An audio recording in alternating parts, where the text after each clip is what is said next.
இன்னைக்கு நம்முடைய விருந்தினர் பக்கத்தோட கெஸ்ட் யாருன்னு சொல்லிடலாமா நர்மதா? கண்டிப்பா. பல திரைப்படங்களில் நகைச்சுவை கதாபாத்திரங்களில் நடித்து மக்களிடம் பெரும் வரவேற்பை பெற்றுள்ள நடிகர் கல்கி அவர்களே இன்றைய நம் விருந்தினர். லெட்ஸ் வெல்கம் ஆக்டர் கல்கி அவர்கள்.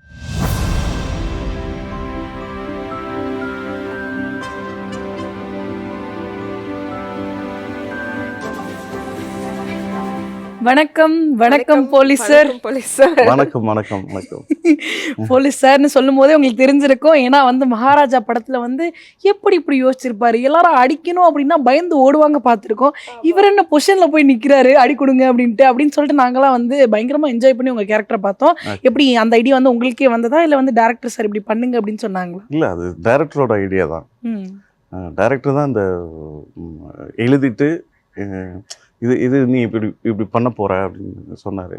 அது ஏன்னா ஒரு சில கேரக்டர் ஒரு சில சீன்ஸ் பார்த்தீங்கன்னா அந்த ஸ்பாட்ல காமெடிக்கு சொல்றேன், காமெடி சீன்ஸ் ஒரு சில ஸ்பாட்ல அது கிரியேட் ஆகுற ஒரு விஷயம். ஸோ அதனால நாங்க கேட்டோம், நாங்க இது உங்களுடைய கற்பனையா இல்ல டைரக்டர் சொன்னாங்க? டைரக்டரோட ஐடியா தான். ஓகே. ஏன்னா அவரோட முதல் படம் குரங்கு பொம்மை, அந்த படத்துலயும் நான் ஒரு ஒரு காமெடினா ஒரு கேரக்டரா பண்ணியிருப்பேன். ஸோ அதுதான் என்னோட ஃபர்ஸ்ட் படம். ஸோ இந்த படத்துலயும் அவர் அது எவ்வளோ காமெடி ஆர்டிஸ்ட் இருக்காங்க, பெரிய பெரிய ஆர்டிஸ்ட்லாம். இல்லை, அது அவர் எப்போதுமே நான் அவர் படத்தில் நான் பண்ணால் தான் கரெக்டாக இருக்கும் அப்படின்றது ஏன்னா நாங்கள் பேசும்போது நான் ஜாலியாக பேசி சிரித்து அந்த ஒரு பாண்டிங் இருக்கிறதால இந்த கேரக்டருக்கு நீங்கள் தான் அப்படின்னு ஃபிக்ஸ் பண்ணிடுறோம். ஓகே, ஆமாம். Super sir. ஸோ இப்போ மகாராஜா படம் தியேட்டரில் சூப்பராக போயிட்டு இருக்கு. மகாராஜா படத்தில் ஒரு பெரிய பாட்டாக நீங்கள் இருக்கீங்க அப்படின்றப்போ உங்களுக்கு எவ்வளோ சந்தோஷமா இருக்கு அந்த படம்? ரொம்ப ரொம்ப சந்தோஷமா இருக்கு, ரொம்ப ஹாப்பியாக இருக்கு. அதுவும் சேதுனனோட 50வது படம், மக்கள் செல்வனோட 50வது படம். ஸோ அந்த படத்தில் இருக்குன்றது, ஏன்னா சேதுனோட வெறித்தனமான ஃபேன் நான். ஸோ அவரு கூட நடிக்கிறது ரொம்ப பெரிய விஷயமா, ரொம்ப ரொம்ப சந்தோஷமா இருக்குது. அவர் கூட இந்த படம் தானே ஃபர்ஸ்ட் படம் உங்களுக்கு இல்லையா? சார் கூட சேர்ந்து காமெடி பண்றப்போ எந்த மாதிரி ஃபீல் இருந்தது? சேதனை எப்படின்னா, நான் ஒரு பெரிய ஆர்டிஸ்ட்ன்ற மாதிரி இல்லை, நம்ம அண்ணன் மாதிரி கனெக்ட் பண்ணிக்கிறாரு எப்போதுமே. பயங்கர சூழ்நிலை கல்கி ரொம்ப பர்சனலாகவும் இதுவாகவும் பேசி கனெக்ட் பண்ணிக்கிறாரு. அதனால அவர்கிட்ட பேசுறதுக்கும் பழகுறதுக்கும் ரொம்ப சுலபமாக ஈஸியாக இருக்கும். ஆர்ட் ரீதியாக பழகுவார். அது யார்கிட்ட இருந்தாலும் சரி, எல்லாரும் கூடயும். அப்படி இருக்கும்போது அந்த அந்த சீன்லாம் காமெடி சீன்லாம் அந்த மியாவ் அப்படின்னு அந்த படத்தில் பார்த்துருப்பீங்க. அந்த சீன்லாம் இந்த தலையை திருவிடுவேன். அந்த சீன்லாம் அண்ணன் இன்புட் கொடுப்பாங்க. இது பண்ணிக்கிடா கல்கி, இது இப்படி நல்லாயிருக்கும் அப்படின்னு உரிமையாக சொல்லுவாங்க. நீங்கள் அவர்கிட்ட இருந்து என்னெல்லாம் கற்றுக்கிட்டீங்க இந்த படத்தில் ஒர்க் பண்ணுறப்போ? அவர்கிட்ட நிறைய விஷயம் கற்றுக்கிட்டேன். எப்படின்னா, அவர் எல்லா விஷயத்தையும் பேசுவார். பயங்கர அவர் மண்டைக்குள்ள அவ்வளோ விஷயங்கள் இருக்குது. எப்படி பழகணும், ஒரு படத்தை எப்படி அப்ரோச் பண்ணணும், அந்த கேரக்டரை எப்படி நம்ம உள்வாங்கி நடிக்கணும். ஸோ இது எல்லாமே எல்லாருக்கும் சொல்கிறாரான்னு தெரியல, ஒரு பிடிச்சி சொல்கிறாங்க. ஆனால் எனக்கு நிறைய சொல்லுவார். எனக்கு பயங்கர ஓப்பன் பண்ணி விட்ட மாதிரி இருக்கும், ஒரு குவாலிட்டியான புக்கு படித்த மாதிரி இருக்கும். அவர் கூட நான் ஒரு 1 hour அப்படின்னா அவ்வளோ இன்ட்ரெஸ்டிங்காக பேசுவார். அவர்கிட்ட இருக்கிற டைமே தெரியாது நமக்கு. ஒரு 4 மணி நேரம் பேசினாலும் இன்னும் கேட்டுக்கிட்டே இருக்கலாம், அப்படி இருக்கும். அண்ணன் ஒரு பெரிய ஹீரோ. அவர் அந்த எதுவுமே இருக்காது அவர்கிட்ட. ரொம்ப யதார்த்தமாக இருப்பார். அந்த யதார்த்தம் தான் அவர் அப்படி இருக்கிறதுனால தான் அந்த ஸ்க்ரீன்லேயும் அப்படி இருக்காருன்னு நினைக்கிறேன். சார், மகாராஜா படம் ஷூட்டிங்கில் கண்டிப்பாக மறக்க முடியாத நிறைய விஷயங்கள் நடந்திருக்கும். ஸோ அதில் இந்த ஒரு ஷூட்டிங் ஸ்பாட்டு, இந்த ஒரு நாள் என்னால் மறக்கவே முடியாது அப்படின்ற மாதிரினா எந்த நாள் சொல்வீங்க? அனுராக் கஷ்யப் சார் இருக்கு, அந்த படத்தோட வில்லன். அவர் ஹிந்தியில் பெரிய டைரக்டர். அவரோட படங்கள்லாம் அந்த கேங்க் பாஸ் பீரோலாம் எங்கள் டைரக்டர் பயங்கர ஃபேன் அவருக்கு.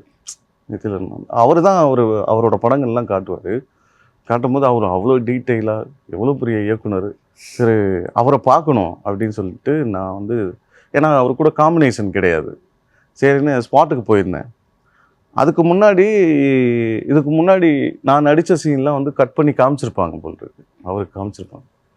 நான் போய் அவர் நடிச்சிட்டு இருக்கும்போது வேடிக்கை பார்த்துட்டு இருந்தேன். வேடிக்கை பார்த்துட்டு இருக்கும்போது அவர், சார் எவ்வளோ பெரிய இயக்குனர், பக்கத்துலேருந்து பார்க்குறோமே அப்படின்னு பார்த்துட்டு இருந்தேன். அவர் என்னை பார்த்தாக்கல, ஹே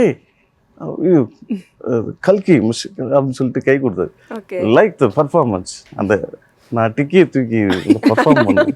அது மாதிரி நடிச்சு காமிச்சாரு. நிறைய இங்கிலீஷ்லேயே பேசிட்டு இருந்தார், ஹிந்திலையும் இங்கிலீஷ்லேயும்.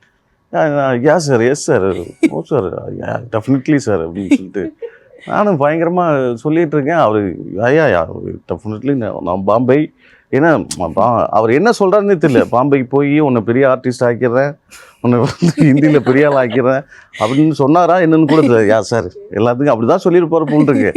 டெஃபினெட்லி சார் நான் வந்துடுறேன் சார், நோ ப்ராப்ளம் சார் அப்படின்னு நானும் வந்து அவர்கிட்ட சொல்லிட்டு இருந்தேன். ஸோ கண்டிப்பாக அவர்கிட்ட கால் வரும்னு நினைக்கிறேன். தெரில அவர் என்ன பேசினாருன்னு தெரில. பக்கத்தில் இருக்கவங்களும் சொல்லலை. பக்கத்தில் சொல்லிட்டு எஸ் சார் சூப்பர் டேரக்டர் ஏதோ சொல்கிறாரு அப்படின்னாங்க. அது ஒரு பெரிய பெரிய இன்சிடென்ட். கேமரா தாண்டி நீங்க பின்னாடியும் காமெடி பண்ணிட்டு இருந்திருக்கீங்க. ஆக்சுவலி அவர் சிரிச்சுட்டே சொல்லியிருந்ததால அவருக்கு வந்து பாத்தீங்கன்னா ஓகே ஏதோ ஒரு நல்ல விஷயம் சொல்றாங்க அப்படின்ற இதுல போயிடுச்சு இல்லையா சார்? அதே கொஞ்சம் ஷவுட் பண்ணியிருந்தாங்கன்னா ஐயோ நம்மள திட்டுறாரே அப்படின்னு ஆயிருப்பீங்க. கரெக்டா? அதுதான் பயங்கர இதுவா சொன்னாரு. அதுக்குள்ள என்ன அடங்கி இருக்குன்னு தான் தெரியல. ஸோ இந்த மகாராஜா படம் வந்து உங்களுக்கு என்ன மாதிரியான எக்ஸ்பீரியன்ஸ் கொடுத்துச்சு? படம் ஹிட் ஆகும் தெரியும், இவ்வளோ பெரிய வரவேற்பும். ஏன்னா நான் வந்து இப்போ குரங்குப்பம்மையில் வந்து ஒரு த்ரோட் ரோலாக பண்ணியிருந்தேன். எண்ட்லேருந்து கிளைமேக்ஸ் வரைக்கும் நான் இருப்பேன். இந்த படத்தில் வந்து ஒரு போலிடைசேஷன் சீக்வன்ஸ், அந்த சீக்வன்ஸில் தான் ஒரு கிரிப்பாக போயிட்டு இருக்கும்போது ஒரு ரிலாக்ஸேஷன் கேரக்டராக அதுதான் ஆடியன்ஸ்கிட்ட போய் பயங்கரமாக சேர்ந்துருக்கு. நிறைய பேர் வந்து கால் பண்ணி பயங்கரமாக விஷ் பண்ணிகிட்டு இருக்காங்க. ஸோ அது வந்து நான் எதிர்பார்க்கவே இல்லை இவ்வளோ பேர். ஏன்னா நம்ம த்ரோட்டாக ஒரு படம் பண்ணியிருக்கோம். ஸோ அதுக்கெல்லாம் கிடைக்காத வரவேற்பு இதில் வந்து பயங்கரமாக கிடைச்சிருக்கு. நீங்கள் வந்து படத்தை வந்து மக்களோட சேர்ந்து வந்து இந்த படத்தை பார்த்தீங்களா? உங்களுடைய சீனுக்குலாம் என்ன மாதிரியான ரியாக்ஷன்ஸ்லாம் கொடுக்குறாங்க அப்படின்றத பார்த்தீங்களா? பார்த்தேன். என்னோட சீன்லாம் வந்து தேட்டரில் பார்க்கும்போது பயங்கர கிளாப். நான் வந்தாக்களே சிரிக்கிறாங்க. இவரியா அப்படின்னு சொல்லிட்டு சிரிக்கிறாங்க. அதுவே வந்து அதெல்லாம் ஒரு பெரிய பெரிய ஒரு காமெடி ஆர்டிஸ்ட்டுக்கு தான் நடக்கும் நமக்கு. ஸோ அது வந்து நம்ம ஏங்கிட்டு இருப்போம்ல, ஒரு நடிகை இப்படி தான் ஆகணும் சொல்லி. ஸோ அந்த மூமெண்ட் இருக்குல்ல, நான் ஒரு கூஸ் மூமெண்ட்டு தேட்டரில் வந்து நம்ம சீனுக்கு ஒரு ஹோல் தேட்டரே வந்து கிளாப் பண்ணுது அப்படின்னு சொல்லும் போது அது வேற மாதிரியான ஒரு ஃபீல் இருந்தது. அதே மாதிரி அந்த படத்துல பார்த்துட்டு பிரேக் வரப்பையோ இல்லை வெளியில வந்ததுக்கு அப்புறமா நீங்க தானே அவங்க அப்படின்னு வந்து ஆடியன்ஸ் ஜட்ஜ் பண்ணாங்க. அதுதான் அந்த மூமெண்ட் வந்து நான் என்ஜாய் பண்ணல. நான் அதுக்கு முன்னாடியே வந்துட்டேன். ஸோ இனிமே தான் தேட்டருக்குலாம் போகணும். அதுக்குள்ள நீங்கள் கூப்பிட்டு வந்துட்டீங்க. ஸோ அதனால வந்து இனிமே தான் போய் அந்த எக்ஸ்பீரியன்ஸ் என்ன வாலண்டியாக போய் அவங்க நடுவில் போய் நின்று ப்ளீஸ் நான் தான் இட்ஸ் மீ அப்படின்னு. Super sir. அதே மாதிரி வந்து சினிமாவில் வந்து நீங்கள் வந்து காமெடியன் ஆகணும் அப்படின்றதுக்காக வந்தீங்களா இல்லை ஹீரோ ஆகணும்ப்பா அப்படின்ற ஆசையோடு வந்தீங்க? இல்லை ஒரு நடிகன் ஆகணும் தான் ஆசை. ஒரு கேரக்டர் ஆர்டிஸ்ட் காமெடினா நமக்கு வந்து ஈஸியாக நம்ம பேசுவோம். இப்போ யோகி பாமன்னன் கூட எல்லாம் நிறைய படங்கள் அவர் கூட நான் பண்ணிகிட்டு இருக்கேன். அவரும் நிறைய படம் ரெஃபர் பண்ணிகிட்டு இருக்காரு. ஸோ அதெல்லாம் வந்து நமக்கு கொஞ்சம் காமெடி வருன்றனால ஸோ அது காமெடி கேரக்டர்னு இல்லை, நான் ஒரு நடிகன் ஆகணும் தான் ஆசை, பெரிய நடிகன் ஆகணும். எப்போ வந்தீங்க ஒரு நடிகன் ஆகணும் அப்படின்னு? என்ன ஒரு விஷயம் வந்து சினிமாக்குள்ளே போகணும் அப்படின்னு உங்களுக்கு ஒரு தூண்டுகோலாக இருந்துச்சு? சின்ன வயசில் வந்து எங்கள் ஊரில் எங்கள் அக்காவும் மாமாவும் லவ் பண்ணிட்டு இருந்தாங்க. ஓகே. அப்போ வந்து அவங்க படத்துக்கு போகணும், அதுக்காக என்ன கூப்பிட்டு போனாங்க. ஒரு செக்யூரிட்டிக்காக, யாரும் தப்பாக நினச்சிக்கிற கூடாது அப்படின்றதுக்காக. ஸோ படத்துக்கு போட அவங்க லவ் பண்ணிட்டு இருக்காங்க, அதுக்காக என்னை கூப்பிட்டு போனாங்க. சின்ன அறந்தாங்கியில் வந்து சுபா தேட்டர்னு ஒரு தேட்டர் இருக்குது. அந்த தேட்டரில் தான் போய் பார்த்தோம். அங்கே போயிட்டு உட்கார்ந்தோம். அந்த ஸ்க்ரீன்லாம் மேலே போகும்ல, அங்கே போனால் தளபதி படம் ஓடுது. தலைவரோட இன்ட்ரொடக்ஷன் அப்படி மாதம் அப்படின்னு சொன்னாங்களே, என்னை பார்த்தாங்களே பெரிய ஆச்சரியம். அப்படின்னு ஸ்க்ரீனில் உச்சி முடியெல்லாம் நட்டுக்குது. தலைவரை பார்த்துட்டு பயங்கர என்ன எப்படி இருக்கு அப்படின்னு சொல்லி அதான் ஃபஸ்ட்டு நான் அங்கே பார்த்தது. அதுக்கப்புறம் இன்ட்ரோல் பிளாக்ல வந்து ஒரு போண்டா ஒன்று வாங்கி கொடுத்தாங்க. சின்ன பையன்ல ஒரு போண்டா வாங்கி கொடுத்தாங்க. அந்த போண்டா பிச்சா அதுக்குள்ள முட்டை இருந்துச்சு, முட்டை போண்டா. அதுக்குள்ள முன்னா அதுவும் எனக்கு ஆச்சரியம், என்ன போண்டாக்குள்ள முட்டை இருக்கு யா அப்படின்னு குதிச்சிட்டேன். அது அந்த எக்ஸ்பீரியன்ஸ் மறக்கவே முடியாது. அது சின்ன வயசுல அதோட ஸ்பார்க்கா என்னன்னு தெரியல. இன்னைக்கு தீவிரமான ரஜினி சார் சின்ன வயசுல இருந்தேன். அவர் மாதிரி துண்டு கட்டிக்கிறது, ஹேர் ஸ்டைல் அப்படி விட்டுக்கிறது. எனக்கு வந்து பெரியாளானாக்கில் ஐயனார் கோயிலில் போய் ஐயா எனக்கு வந்து ரஜினி சார் மாதிரி ஹேர் ஸ்டைல்லாம் வேணும் அப்படிலாம் வந்து ஆசை இருந்தது. அப்படிலாம் கொண்டுகிட்டு இருந்தேன். ஸோ அதே தேட்டரில் இன்னைக்கு வந்து மகாராஜா ஓடிட்டு இருக்கு. So, அங்கேயும் போய் பார்க்கணும். அதே சீட்டில் உட்காந்து அந்த முட்டை போண்டா வாங்கி சாப்பிட்டுக்கிட்டு பார்க்கணும் அப்படின்னு. சூப்பர். ஸோ நீங்க வந்து இப்போ வந்து சினிமாவுக்கு ஆசைப்பட்டு வந்தது காரணமே வந்து சூப்பர் ஸ்டார் அவர்களுடைய அந்த படமா இருந்தது. நீங்க இப்போ சினிமாவுக்கு வந்துட்டீங்க, அதுக்கு பிறகு வந்து சாரை பார்க்கறதுக்கான வாய்ப்புகளோ இல்ல பேசுறதுக்கான வாய்ப்புகளோ ஏதாவது அமைஞ்சதா சூப்பர் ஸ்டார்? இல்ல அவர் கூட நடிக்கிறதுக்கான வாய்ப்புகளோ? அதுதான் என்னன்னா, நான் ஒரு பொள்ளாச்சி ஷூட்டிங்கில் இருந்தேன். யோகி பாபு கூட இருந்தேன். அன்னைக்கு வந்து யோகி பாபு அண்ணனோட வெட்டிங் டே. சரி, கல்கி நம்ம மருதமலை போண்டான்னு அவர் ஃபேமிலியாக முன்னாடி போயிட்டுருக்காரு, நாங்கள் பின்னாடி காரில் போயிட்டுருக்கோம். போயிட்டுருக்கும்போது நான் ரஜினி சார் ரசிகர்ன்றதுனால நான் ஒரு மொபைலில் வந்து ரஜினி சார் சாங்காக போட்டுட்டு போயிட்டுருக்கேன். அப்போ மேனேஜர் சொல்கிறாரு, ஏங்க என்னங்க வெறும் ரஜினி சார் போட்டுட்ருக்கீங்க, வேறு பாட்டே இல்லை, என்ன தீவிர ரஜினி சார் ஃபேனாக இருப்பார் போல் இருக்கு அப்படின்னா. அப்புறம் மேலே போணுச்சு, அப்படியே வந்து இதுக்கு போனோம், கோவில் மேலே மலையில் போனோம். போனாக்கில் ஒரு கால் வருது, சார் நாளையிலேருந்து உங்களுக்கு டேட் இருக்கா? இருக்குது சார். என்ன படம் சார்? நான் வேட்டையன்லேருந்து கூப்பிட்றேன். வேட்டையன் மூலம் நாளையிலேருந்து ரஜினி சாருக்கு காம்பினேஷன் வரும் சார். நான் வந்துடுறேன் சார். நீ எங்கே இருக்கீங்க? நான் கோயம்புத்தூரில் இருக்கேன் சார். சரி, எப்படி வருவீங்க? நீங்கள் ஹைதராபாத்தில் ஷூட் நடக்குது, நாளைக்கு எப்படி வருவீங்க? நானே ஃப்ளைட் டிக்கெட் போட்டு நானே வந்துடுறேன் சார் அப்படின்னு சொல்லிட்டு சொன்னேன். சரி சரி ஓகே, நான் கன்ஃபார்ம் பண்ணிட்டு கூப்பிட்றேன் அப்படின்னேன். ஸோ அதுக்கிடையில் போய் அண்ணனை போய் சாமி கும்பிட்டு இருந்தாங்க, தரிசனம்னா நான் யோகி பாபன்ட்டு சொன்னேன், அண்ணா இந்த மாதிரி ரஜினி சார் கம்பெனிலேருந்து கால் வந்துருக்கேன், வேட்டையன் படத்தில் நடிக்கிறது. ஏய் சூப்பரா அப்படின்னு சொல்லிட்டு அவர் வந்து ஏர்போர்ட்டில் வந்து ட்ராப் பண்ணார். அவங்க ஃப்ளைட் டிக்கெட் போட்டுருவாங்க. ஸோ அடுத்த நாள் வந்து ரஜினி சாரை ஸ்பாட்டில் உட்காந்து தலைவரை பார்த்துட்டேன். பார்த்துட்டு பகத் சாருக்கும் எனக்குங்க அவர் ஒரு பெரிய நடிப்பு அரக்கன் அவர். ஸோ அவர் கூட காம்பினேஷன். அப்போது வந்து சரி தலைவர் எப்படியாவது இன்ட்ரோ பண்ண மாட்டாங்களா, அவர் செட்டில் உட்காந்துருக்காரு, நானும் அவர் குறுக்க முறுக்க போயிட்டு வந்துருக்குறேன். வடிவேல் சார் மாதிரி அப்படிலாம் நான் பண்ணிட்டு இருக்கேன். ஆனால் வந்து அவர் கண்ணாடி போட்டு எங்கே பார்க்குறாருன்னே தெரியல. சரி நான் முன்னாடிலாம் போட்டு ஒருவேளை கல்கி வாங்க அப்படின்னு சொல்லி கூப்பிட்டுருவாரா அப்படின்லாம் வந்து சரி ஆமாம் அப்படிலாம் பார்த்துட்டு இருந்தேன். அதுக்கப்புறம் டைரக்டர் வந்து ஒரு காம்பினேஷன் இருக்காத, அவர் கூட தான் காம்பினேஷன் இருந்துச்சு பகத் சார் இருக்கிறது. ஒரே ஒரு சீனில் வந்து பகத் சார் அவர்கிட்ட சீன் எக்ஸ்டெண்ட் பண்ணிகிட்டு இருக்காங்க. டைரக்டர் வந்து சார் பகத் சார் வந்து அப்படியே வருவாருங்க சார். அங்கே வந்து கல்கி அவர் வந்து ஒரு டைலாக் பேசுவார் சார், அவருக்கு பதில் சொல்லிட்டு உங்கள்கிட்ட வருவார் சார். கல்கி யார் அப்படின்னாரு. சார் சார் நான் தான் சார் அப்படின்னேன். ஓகே அவ்வளோதான் இருந்துச்சு.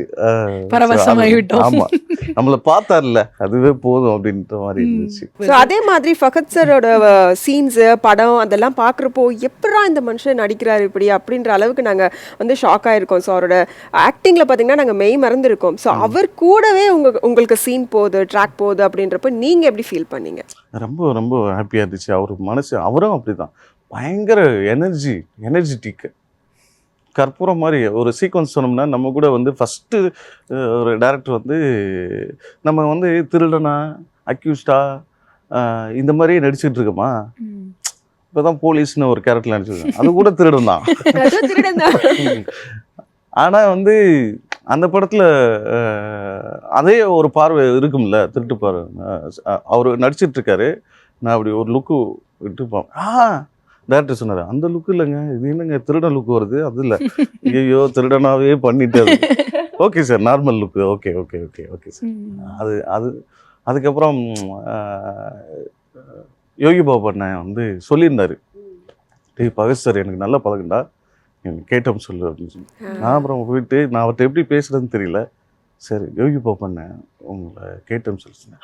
ஓ அப்படியா, நான் கேட்டேன்னு சொல்லுங்க, நான் கால் பண்றேன், சொல்லுங்க அப்படின்னாரு. Okay okay sir. சூப்பர். ஏன்னா நாங்க வந்து ஒரு நடிப்பு அரக்கனா வந்து ஃபகத் ஃபாசில் சார் அவர்களை வந்து பார்த்துருக்கோம். அவரோட நடிப்பை நீங்க பக்கத்துல இருந்து பார்த்துருக்கீங்க, எப்படி ஃபீல் பண்ணீங்க? என்னென்ன விஷயம்லாம் அவர்கிட்ட இருந்து கத்துக்கணும்னு நீங்க நினைச்சீங்க? அதுதான் அவரோட எனர்ஜெட்டிக்கு தான்.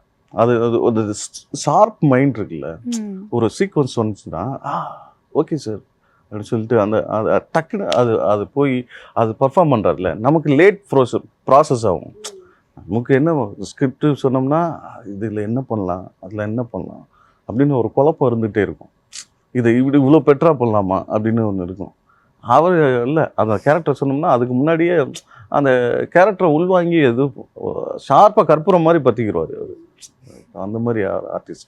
ஸோ அதெல்லாம் நம்ம வந்து ட்ரெயின் பண்ணணும், சூப்பர் சார், கற்றுக்கணும். உங்களுடைய முதல் படம் குரங்கு பொம்மை. ஸோ இந்த படத்தில் நடித்ததுக்கு அப்புறம் பார்த்தீங்கன்னா சினிமாவில் என்னை வந்து ஒரு அடையாளப்படுத்தின படம், இதுக்கப்புறம் எனக்கு அடுத்தடுத்த படங்கள் எனக்கு வாய்ப்பு கிடைச்சிச்சு அப்படின்னா எந்த படத்தை சொல்லுவீங்க? மண்டேலா வந்து, ஏன்னா குரங்கு பொம்மையில் வந்து டைலாக் ரைட்டர் வந்து டைரக்டர் அஸ்வின், மடோன் அஸ்வின். அவர் அப்போவே எனக்கு எங்கள் நாளைக்குனர் எல்லாரும் ஒரே டீம். அவர் நாளைக்குனர் நித்திலன் சீசன் 3 வின்னர் எல்லாருமே.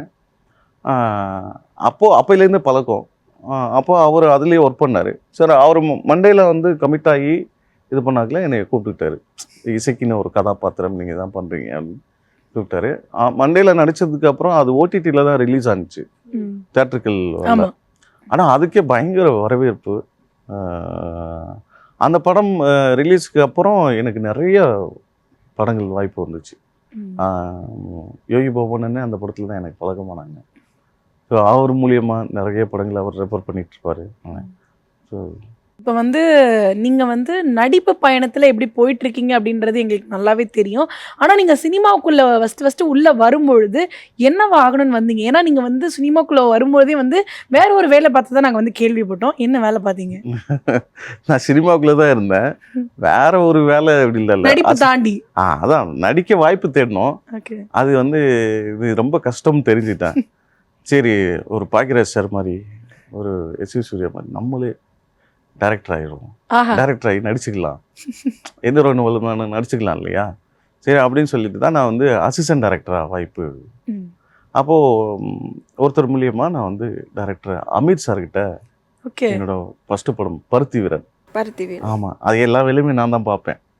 டைரக்டருக்கு வந்து கூடவே இருக்கிறது, எல்லா வேலையுமே அவர் கூட இருந்து பார்த்துட்டு இருந்தேன். அந்த படத்தில் வந்து எல்லா வேலையும் பார்த்துட்டு இருப்பேன். அப்போது வந்து நான் ரொம்ப சின்ன பையனாக இருப்பேன். இப்போ தான் கொஞ்சம் அப்படி இதாகிட்டேன். எல்லாருமே அது எப்போ அந்த படம். அப்போ வந்து டைரக்டர் வந்து இந்த சின்ன வயசு கார்த்தி இருக்க அந்த ரோலுக்கு வந்து நான் தான் சொல்லியிருப்பாரா என்னன்னு கூட தெரியல. ஆனால் வந்து அங்கே உள்ளவங்க ஒருத்தர் வந்து சொல்லிட்டார், ஏய் ராஜா. அப்போ வந்து என் பேர் ராஜா. கல்கின்னு வந்து இவர் தான் எனக்கு பேர் வச்சார். நித்திலன் தான் எனக்கு, எங்கள் டைரக்டர் தான் பேர் வச்சார். ராஜா, அந்த சின்ன வயசு கேரக்டரு நீ தான் பண்ணுற, டைரக்டர் சொல்லிட்டு இருக்காரு. அப்படியா? நானா? சூப்பர் அப்படின்னா. அப்போ வந்து கலசா அந்த யுவன் சங்கர் ராஜா ஸ்டூடியோ போகிறோம், நான் டைரக்டர் கூட போகிறேன். அப்போது அறியாத வயசு இளையராஜா சார் பாடியிருப்பாங்க. ஒன்று வெளில ஒருத்தர் வராரு, இந்த சாங் உனக்கு தான் தெரியுமில்ல அது அப்படின்னு சொல்லிட்டு நானும் வந்து அப்படியே ரெக்க கட்டி பறக்கிறேன். அறியாத வயசு புரியாத மனசு அப்படின்னு சொல்லி. அதுக்கப்புறம் வந்து அசிஸ்டன்ட் டைரக்டர்லாம் வந்து ஆஃபீஸில் இருந்தாங்க. அவங்கள கதை மூடிட்டு என்ன ஆச்சு, ரெக்கார்டிங் பாட்டு எப்படி இருக்குது, ஏன்னா யாருக்கும் தெரியாது. உடனே வந்து நான் சொல்லி அங்கே பாடி காமிச்சிட்ருக்கேன். எல்லா அசிஸ்டன்ட் டைரக்டரையும் கூப்பிட்டு கதவை மூடிட்டு, அறியாத வயசு புரியாத மனசு அப்படின்னா எங்கள் டைரக்டர் அமீர் வந்து கதவை திறந்தாரு. இப்போ தான் ரெக்கார்டிங் போயிட்டுருக்கு, இந்த பாட்டு இங்கே என்ன பாடிட்டு இருக்கு அப்படின்னு சொல்லிட்டு கதை திறந்தாங்களே எல்லாரும் எந்திரிச்சிட்டாங்க. எந்திரிச்சு நான் பின்னாடி பார்த்தா சார் நிற்கிறாரு. சார் உள்ளவா அப்படின்னாரு. ஐயோ என்ன பாட்டை லீக் பண்ணிட்டோமா அப்படின்னு சொல்லிட்டு நான் உள்ளே போனேன். உள்ளே போனாக்கல என்ன பாட்டு நல்லா இருந்துச்சா அப்படின்னு கேட்டாரு. ஆமாம் சார் நல்லா இருந்துச்சு. சரி போ, அவ்வளோதான் சொன்னார். ஆமாம், அவருக்கு உள்ளக்குள்ள ஒரு ஹாப்பி இருந்திருக்கும். பரவாயில்ல, இப்போ தான் இப்போ ரெக்கார்டிங் பண்ணிட்டு இருந்தோம், பாட்டை ஃபஸ்ட் டைம் நம்ம மூலியமாக தான் தெரிஞ்சிருப்பார், இந்த பாட்டு பெரிய ஹிட்டு அப்படின்றது தெரிஞ்சிருப்பார்னு நினைக்கிறேன். அங்கே தான் வந்து அதுக்கப்புறம் நடக்கலை அது. அந்த சின்ன வயசு பருத்தி வீரன் கேரக்டர் ஏதோ உசி போய் விட்டாங்களான்னு தெரியல.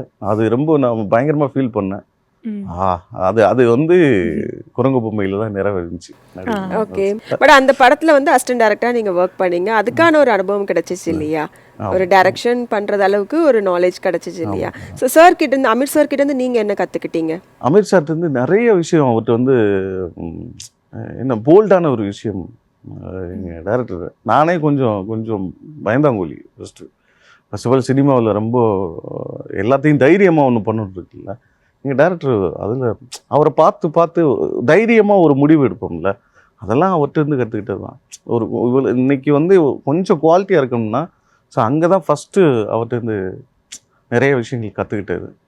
அதுக்கப்புறம் எனக்கு வந்து இந்த குரங்கு பொம்மை பார்த்துட்டு அவர் உட்காந்துருந்தார், பாரதி ராஜா சார் இன்வைட் பண்ணியிருந்தார் படம் பார்க்குறதுக்கு. எனக்கு பின்னாடி வந்து படம் பார்த்துருந்தேன். எங்கள் டைரக்டர் பார்க்குறாரு அப்படின்றது தெரியும், என்ன சொல்லுவார் அப்படின்னு சொல்லிட்டு நான் வந்து அப்படி கிளைமேக்ஸில் வெளியில் வந்துட்டு அப்புறம் வந்தார். என்னை பார்த்தாங்களே, டேய் வாடா அப்படின்னு சொல்லிட்டு, உன்னை பற்றி தானே நான் யோசிச்சுட்டே இருந்தேன், என்னடா நல்லா பண்ணிட்டடா சூப்பரா அப்படின்னு சொல்லிட்டு கட்டிப்பிடிச்சு பாராட்டினாரு. அந்த பாராட்டே போதும் நமக்கு. சூப்பரா நல்லா பண்ணிட்டேன், உனக்குலாம் இவ்வளோ இருக்குன்னு தெரியலையடா அப்படின்னு சொன்னார். Super super. ஆனா வந்து தெரிஞ்சிருந்தா பருத்தி வீரன்லயும் உன்னை நடிக்க வச்சிருப்பேனே அப்படின்னு யோசிச்சிருப்பாரோ அன்னைக்கு? தெரியலையே. அவர்தான் கேட்கணும். இப்ப வந்து மண்டேலா படத்துல யோகி பாபு சார் கூட நடிச்சிருக்கீங்க, அதே மாதிரி A1ல சந்தானம் சார் கூட நடிச்சிருக்கீங்க. காமெடியனா இருந்து ஹீரோக்களான அவங்க கூட எல்லாம் நீங்க வந்து நடிச்சிட்டீங்க. அப்படின்றப்போ நீங்க எப்போ ஹீரோவாக போறீங்க?